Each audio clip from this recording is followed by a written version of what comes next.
Have you ever wondered why most images of Jesus in the Western world depict him as a white man with light skin, flowing light brown or blonde hair, and soft features? This portrayal is deeply embedded in Western culture, and it says more about history and cultural dynamics than about Jesus himself. So let's start with what we know about Jesus. He was born in Bethlehem, raised in Galilee, and he lived in a region that we now identify as the Middle East.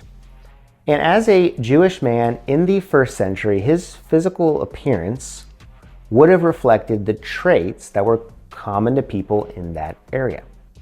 Likely darker skin, dark hair, and probably had a strong, weathered build because he was a carpenter and he traveled extensively. So not the weak shoulders Jesus that you see in many paintings. And given the geographical and ethnic context, Jesus would have looked more like a modern Middle Eastern man. Like this, and not like this, or this, or this.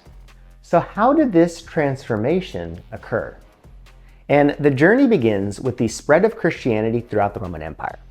As Christianity took root in Europe, early depictions of Jesus began to adapt, and they reflected the Roman ideals of beauty and divinity.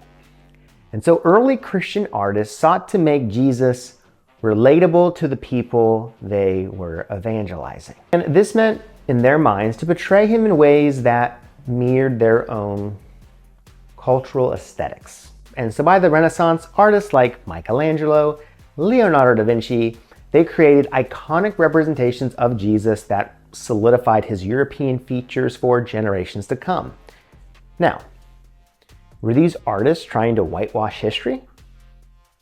Or were they instead painting Jesus in a way that would resonate with their European contemporaries? A Jesus who looked familiar?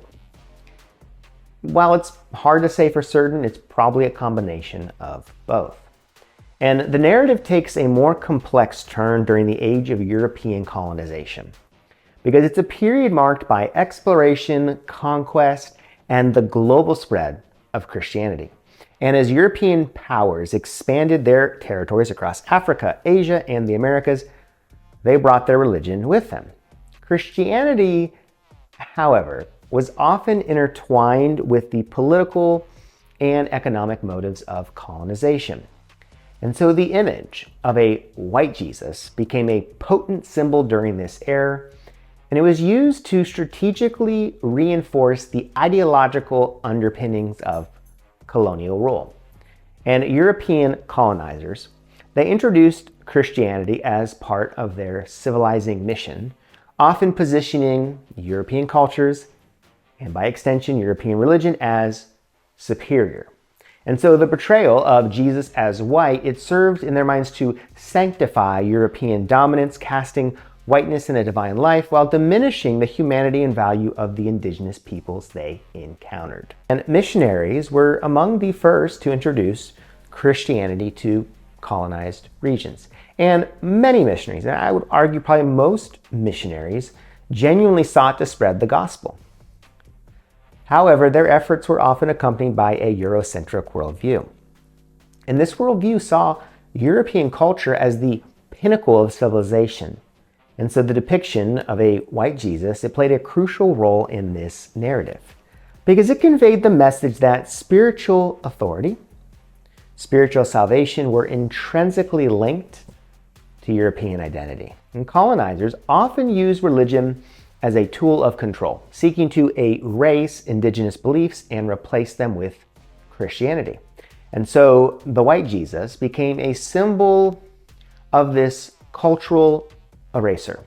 And in many cases, conversion to Christianity was not merely a spiritual transformation, as it should have been, but a cultural one, requiring indigenous people to adopt European customs, languages, and even dress. And despite the oppressive nature of colonization, indigenous people did not passively accept these imposed images. Many communities resisted, reinterpreted, and adapted Christianity in ways that reclaimed their cultural identities. In some cases, they began creating their own depictions of Jesus, ones that reflected their heritage and their experiences. And these images challenged the Eurocentric portrayal of Jesus and asserted a more inclusive and diverse vision of faith.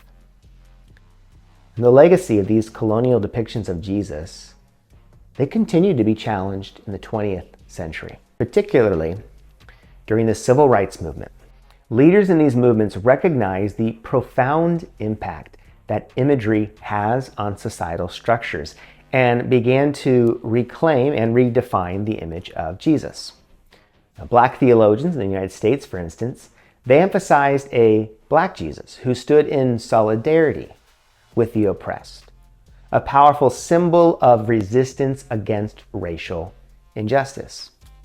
And today, Christians around the world continue to create and embrace images of Jesus that reflect their diverse cultures.